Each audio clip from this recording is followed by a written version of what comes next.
25 জানুয়ারি রোববার বিকেল 5টায় খালেদ মহিউদ্দিন আছে স্পিকে জানিয়ে দিচ্ছি শিরোনাম। প্রধানমন্ত্রীকে বিএনপি চেয়ারপারসনের কার্যালয়ে ঢুকতে না দেওয়া অসৌজন্যমূলক আচরণ বলছেন নাগরিক সমাজের প্রতিনিধিরা।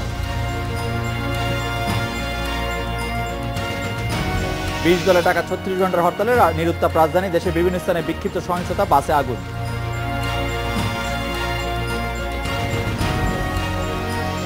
চলমান পরিস্থিতি উত্তরণে আলোচনায় বসতে সরকারের প্রতি আহ্বান জানিয়েছেন জাতীয় দৈনিক পত্রিকার সম্পাদকেরা।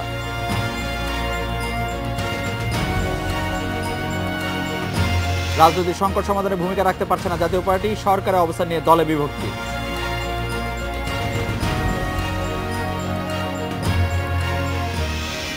সমবেদনা জানাতে যাওয়ার পর প্রধানমন্ত্রী শেখ হাসিনাকে বিএনপি চেয়ারপারসনের কার্যালয়ে ঢুকতে না দেওয়াকে অসৌজন্যমূলক আচরণ বলে মনে করছেন নাগরিক সমাজের প্রতিনিধিরা। দেশের স্বার্থে এ ধরনের অসুস্থ রাজনৈতিক সংস্কৃতি থেকে বেরিয়ে আসার তাগিদও দেন তারা। আমার মনে হয় এটা ঠিক হয়নি। আমাদের মাননীয় প্রধানমন্ত্রী তিনি গিয়েছেন এবং তিনি সমবেদনা জানাতে গিয়েছিলেন এবং তার সাথে দেখা না করা, এটা আমার মনে হয় না এটা সঠিক হয়েছে। আমি মনে করি না এটা শিষ্টাচারের মধ্যে পড়ে। একই সাথে আমি বলতে চাই, আমরা পুরো জাতি যেন একটা অসুস্থ হয়ে পড়েছে, একটা অসুস্থতা বিরাজ করছে আমাদের মধ্যে। সেখানে তার জ্যেষ্ঠ নেতৃবৃন্দ তো ছিলেন, তারা বেরিয়ে এসে প্রধানমন্ত্রীকে গ্রহণ করা উচিত ছিল, বসিয়ে কথা বলা উচিত ছিল, কিন্তু দরজাই খোলেনি, বদ্ধ দ্বার। এটি কিন্তু চরম অসৌজন্যমূলক হয়েছে বলে আমি মনে করি। এটি রাজনৈতিক সংস্কৃতির প্রেক্ষাপট থেকে আমাদের কাছে বেশ নিন্দনীয় মনে হয়েছে আর কি। আবার একটি সুযোগ সৃষ্টি হয়েছিল সমঝোতা ও সংলাপের, কিন্তু বিএনপি তা অগ্রাহ্য করে তার সব পথ বন্ধ করে দিয়েছে বলে মন্তব্য করেছেন সড়ক পরিবহন ও সেতুমন্ত্রী ওবায়দুল কাদের। অন্যদিকে আওয়ামী লীগের প্রচার সম্পাদক ডক্টর হাসান মাহমুদ বলেছেন, প্রধানমন্ত্রীকে গুলশান কার্যালয় থেকে ফিরিয়ে দিয়ে বিএনপি শিষ্টাচার বহির্ভূত আচরণ করেছে। প্রধানমন্ত্রী শেখ হাসিনা সারা দেশ। শনিবার মালয়েশিয়াতে মারা যান খালেদা জিয়ার ছোট ছেলে আরাফাত রহমান কোকো। শোকাহত মা খালেদা জিয়াকে সান্ত্বনা জানাতে ওই দিন রাত 8:30টার দিকে গুলশানে বিএনপি চেয়ারপারসনের কার্যালয়ে যান প্রধানমন্ত্রী শেখ হাসিনা। সারা দেশ অপেক্ষায় ছিল, অবশেষে এই বুঝে মুখোমুখি হলেন দুই নেত্রী, কিন্তু তা হয়নি। ইনজেকশন দিয়ে খালেদা জিয়াকে ঘুম পাড়িয়ে রাখা হয়েছে জানিয়ে গুলশান কার্যালয়ের দরজা বন্ধ রাখা হয়, ফলে কিছুক্ষণ অপেক্ষার পর দেখা না করেই ফিরে যান প্রধানমন্ত্রী। এর প্রতিক্রিয়ায় সকালে তিতুমির কলেজ ছাত্রলীগের অনুষ্ঠানে আওয়ামী লীগের সভাপতিমণ্ডলীর সদস্য ওবায়দুল কাদের অভিযোগ করেন, কার্যালয়ের দরজা বন্ধ রেখে সংলাপের পথ বন্ধ করেছে বিএনপি। গতকাল আরেকটি সুবর্ণ সুযোগ এসেছিল, সংলাপ আর সমঝোতা। নিজের ঘরের দরজা বন্ধ করে দিয়ে সংলাপের দরজাও আপনারা বন্ধ করে দিন।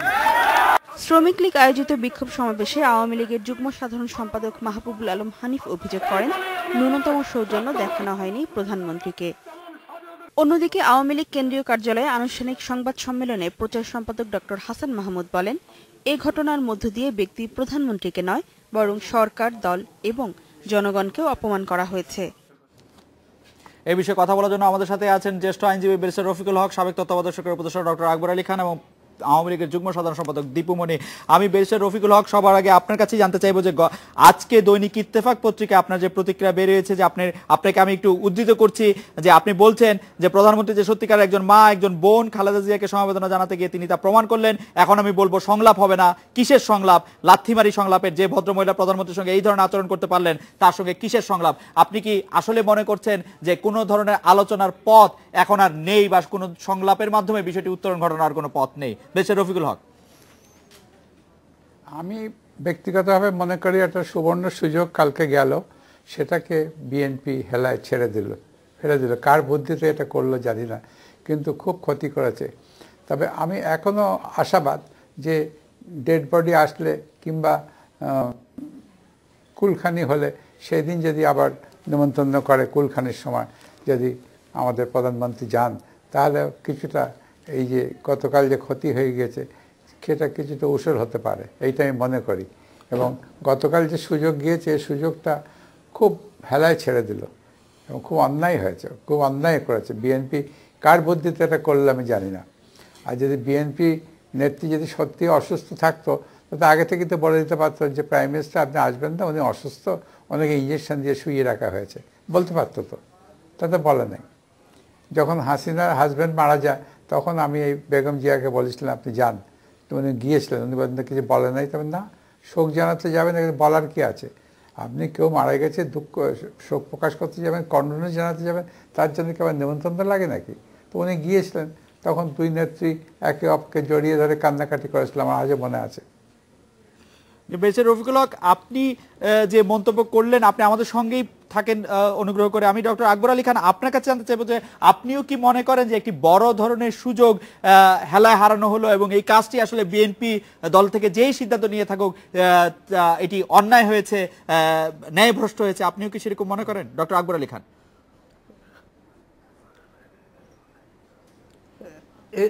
এখানে দুটি বিষয়, একটি হলো ব্যক্তিগত একটি বিয়োগান্ত নাটক, আরেকটি হলো দেশের জন্য একটি রাজনৈতিক পরিস্থিতি।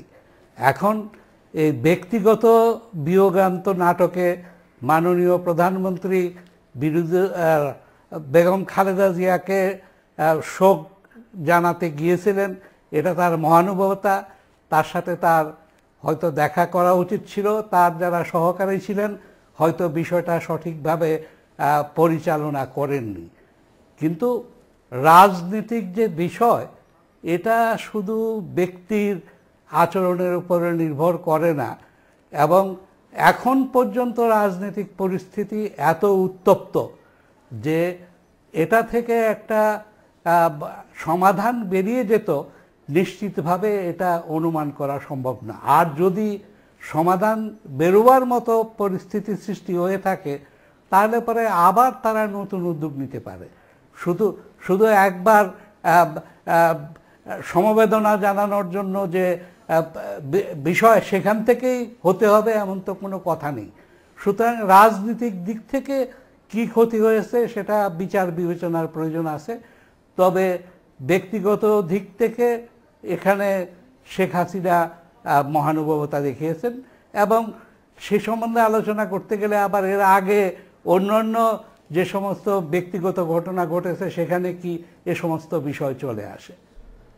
তো ডক্টর আকবর আলী খান, আমরা যদি রাজনীতির বিষয়টিকে একটু ওয়াইডার পার্সপেক্টিভ থেকে দেখি, যে হয়তো কালকে কোনো সমাধানই হতো না, কিন্তু বেগম জিয়ার পক্ষ থেকে তার যে মানে তাকে যেতেই দেওয়া হলো না সেখানে, সেটি আসলে রাজনীতিতে বড় প্রভাব রাখবে কিনা? কারণ কোনো রাজনৈতিক আলোচনা না হলেও মানে এই পারস্পরিক সহমর্মিতার জায়গাটুকু যদি একটু স্থাপিত হতো তাহলে দেশে একটা ভালো পরিস্থিতি সৃষ্টি হতো কিনা, আপনি কি মনে করছেন সেটা?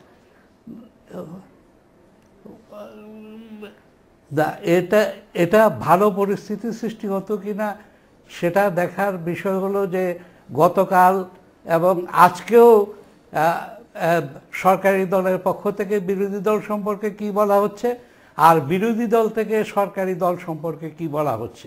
এখন এই দুই দল এখনও যেরকম যুদ্ধংদেহী মনোভাব নিয়ে রয়েছে, সেখানে আলোচনা এবং এই যে এদের যে মতবিরোধ, এটা 3 দশকের মতবিরোধ, এর জন্য প্রস্তুতির প্রয়োজন, এর জন্য দীর্ঘ আলাপ আলোচনার প্রয়োজন হবে। সেটা সম্ভব ছিল কিনা এটা এই বিষয় থেকে কোনো সুনির্দিষ্ট সিদ্ধান্তে পৌঁছা শক্ত। ব্যারিস্টার রফিকুল হক, আপনি ডক্টর আকবর আলী খানকে নিশ্চয়ই শুনছিলেন, এই ক্ষেত্রে আপনার কোনো মতামত আছে কিনা যদি একটু বলতেন আমাদের। না, উনি যা বলছেন আই এগ্রি উইথ হিম, এবং আমি মনে করি শুধু দুই নেত্রী না, এখন দেশ যে সংকটের মধ্যে যাচ্ছে সেখানে আরও বাইরের যারা অন্য পার্টির নেতৃত্বরা আছে এবং সাধারণ জনসাধারণ আছেন, আকবর আলী সাহেবের মতন লোকেরা আছেন, বদরুদ্দোজার মতন লোকেরা আছেন, হ্যাঁ, এদের সঙ্গে বসে একটা সমালোচনা হওয়া দরকার, মিটিং হওয়া দরকার, ডিসকাশন হওয়া দরকার। একদিনে এগুলো সলভ হবে না, এটা সময় লাগবে, এইটি আমি ব্যক্তিগতভাবে মনে করি।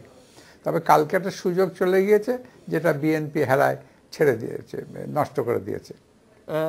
আবার আসতে পারে, যখন জানা যায় কুলখানের দিন নিমন্ত্রণ করে যদি উনি যদি আসেন তাহলে হয়তো কিছুটা সমঝোতা হতে পারে। ডাক্তার দীপুমণি, আপনার কাছে জানতে চাইবো যে বিএনপি চেয়ারপারসনের ছোট ছেলে মালয়েশিয়ায় মারা গেছেন, সেখানে তার জানাজা হয়েছে, এসব বিষয়ে বাংলাদেশের দূতাবাস কোনো ভূমিকা রেখেছে কিনা, এখন তারা কি করছে? বিএনপি পরিবারের পক্ষ থেকে, বেগম খালেদা জিয়ার পরিবারের পক্ষ থেকেও বাংলাদেশের দূতাবাসের বা পররাষ্ট্র মন্ত্রণালয়ের কোনো সহযোগিতা চাওয়া হয়েছে কিনা, সে ব্যাপারে আপনি কিছু বলবেন কিনা ডাক্তার দীপুমণি?